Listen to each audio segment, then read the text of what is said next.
देखिए, जो तेलंगाना के इंतखाबात जो हैं, असम्बली इंतखाबात जो चल रहे हैं, उसमें अल्हम्दुलिल्लाह हमारे 9 सीट हैं वहाँ पे।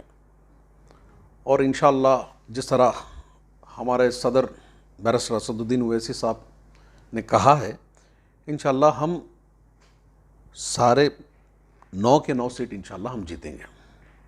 और रही असद साहब ने कमिटमेंट किया हुआ है बीआरएस से कि जहाँ पर एमआईएम का उम्मीदवार नहीं है वहाँ पे हम बीआरएस को सपोर्ट करने की अपील कर रहे हैं लोगों से, और इंशाअल्लाह उसी तरह हम काम करेंगे।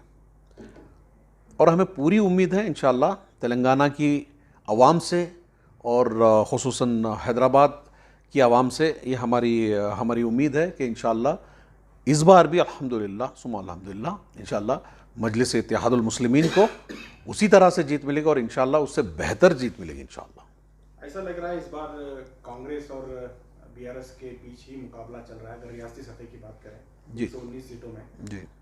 इस बार कांग्रेस भी पूरे दम खम के साथ जो है मैदान में उतरी है। बताया जा रहा है कि कांग्रेस की भी सरकार बन सकती है।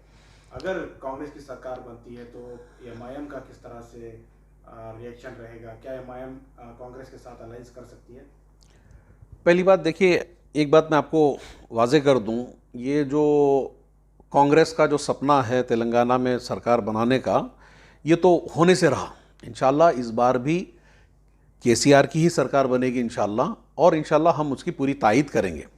कांग्रेस का जो आज जो रवैया है, वो अपनी पूरी ताकत लगा रहे हैं, जितनी तरह से वो लोग हर तरह की कोशिश कर रहे हैं, लेकिन जो भी कोशिश करे आवाम जानती है, तेलंगाना की आवाम बेहतर जानती है कि कांग्रेस की वजह से क्या मुश्किलात उन लोगों को झेलना पड़ा था। और कांग्रेस की है कुछ, वहाँ पे उनके ग्राउंड रियलिटी कुछ भी नहीं है। कांग्रेस ख़त्म हो चुकी है तेलंगाना और आंध्रा से। ये बताइए कि हालिया दिनों में एआईएमआईएम के सदर असदुद्दीन ओवैसी साहब को एक कहीं ना कहीं एक संजीवनी का काम किया हिजाब का इशू।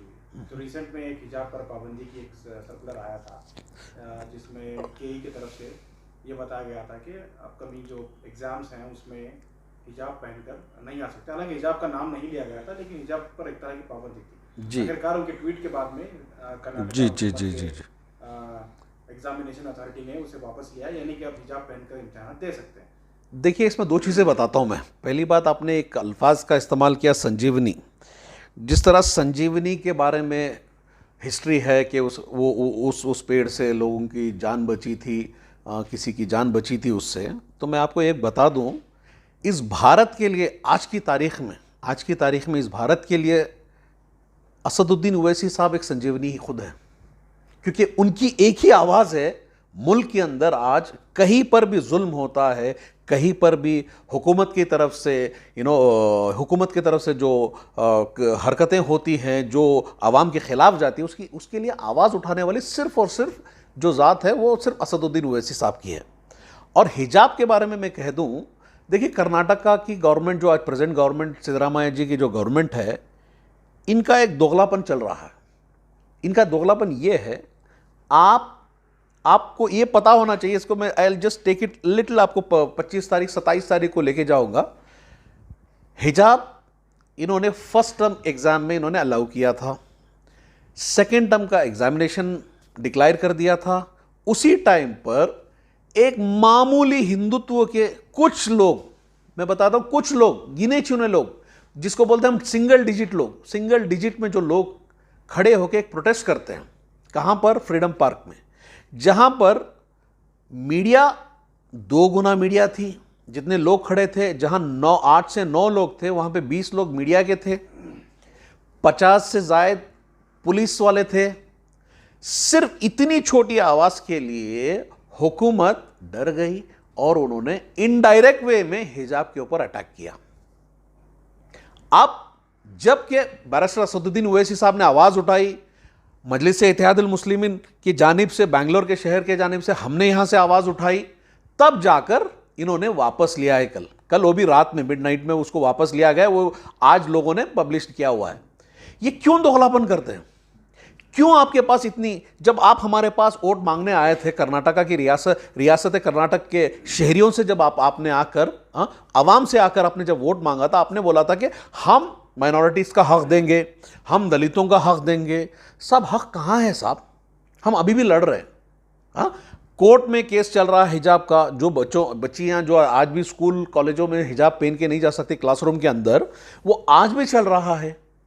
आप इसलिए नहीं ले रहे हैं क्योंकि आप अगर ले लेंगे, कहीं ना कहीं आपको यह डर है कि आपका हिंदू वोट चला जाएगा। आप ये नहीं देख रहे हैं कि मैं किसी का फंडामेंटल राइट मारकर मैं किसी और को और की खुशामदी करने के लिए मैं किसी का फंडामेंटल राइट मार रहा हूं। गवर्नमेंट चाहे तो आज का आज अपना जियो पास करके बोल सकती है कि भाई हिजाब अलाउ है स्कूल कॉलेजेस में, क्यों नहीं कर रही है? हमारे मुसलमान लीडरान कहां हैं जिन्होंने कहा था, बड़े बड़े ऐलानात किए थे कि भाई हम जब इख्तिदार में आएंगे हम ये कर देंगे, हम वो कर देंगे, इंशाल्लाह हम ये मांगा ये करवा देंगे। बताया जा रहा है कि 2024 का इलेक्शन है जी, इलेक्शन से पहले इस मुद्दे को नहीं छेड़ना चाह रहे हैं जिससे कम्युनल फीलिंग हो और इसका सीधा फायदा बीजेपी को। आप बताइए मैं कैसे भरोसा करूं कि आप 24 के बाद करेंगे? अब मगर मैं आपको 24 में वोट दूं तो आपकी तरफ से मेरे को गारंटी क्या है? आपने कहा 23 का असेंबली इलेक्शन हम जीतने के बाद हम ये चेंजेस करेंगे, हम ये चेंजेस करेंगे, हम ये आपको इख्तिदार देंगे, माइनॉरिटीज के डेवलपमेंट में ये काम करेंगे। कहां है साहब? कितने यूनिवर्सिटीज का अब तक क्या ये हुआ साहब? ऐलानात हुए क्या? कुछ भी नहीं। टीपू जयंती के दिन क्या हुआ साहब? 144 सेक्शन लगा दिया आपने। शुरू करने वाले आप, लोगों में फितना डालने वाले आप। जब लोग आज मनाना चाह रहे हैं तो आप 144 सेक्शन लगा देते हैं।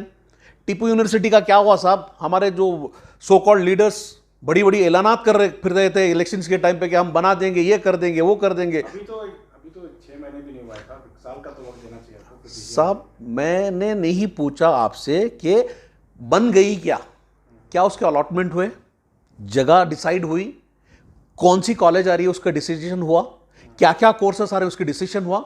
6 महीने की बात कर रहे हैं साहब। We are talking 180 days. क्यों माइनॉरिटी डिवीजन? हम नहीं बोल रहे कि चीफ मिनिस्टर खुद आके बैठ जाए। आप एक चीज बताइए कि भाई आपने जो वादे माइनॉरिटी से किए थे, आपने कर्नाटक के आवाम से वादे किए थे, बस फ्री करेंगे, कर दिया। इलेक्ट्रिसिटी कर दिया, सर पे डाल दिया मिडिल क्लास के ऊपर। आपने रेट्स बढ़ा दी, यहां पे चंद लोगों को फ्री बांट दिया। लेकिन यह बताएं आपने हुकूक जिस हक से मांगा था, 90% से जायद लोगों ने, माइनॉरिटी ने आपको वोट दिया, एक तरफा वोट दिया। तो आप जब हमारे हक की बात आती है तो आपको 24 का इलेक्शन नजर आ रहा है। अभी 24 के इलेक्शन के बाद भी अगर आप मुखर गए तो हम कहां जाएंगे? हम फिर चीखते रहेंगे। तो अवाम को चाहिए समझे कि भाई नेगोशिएशन जो करना है आज करना है। अगर हम आज करेंगे तो कल फायदा होगा। अगर हम आज भी इसी पे लटके रहेंगे तो हमारा फायदा नहीं होगा।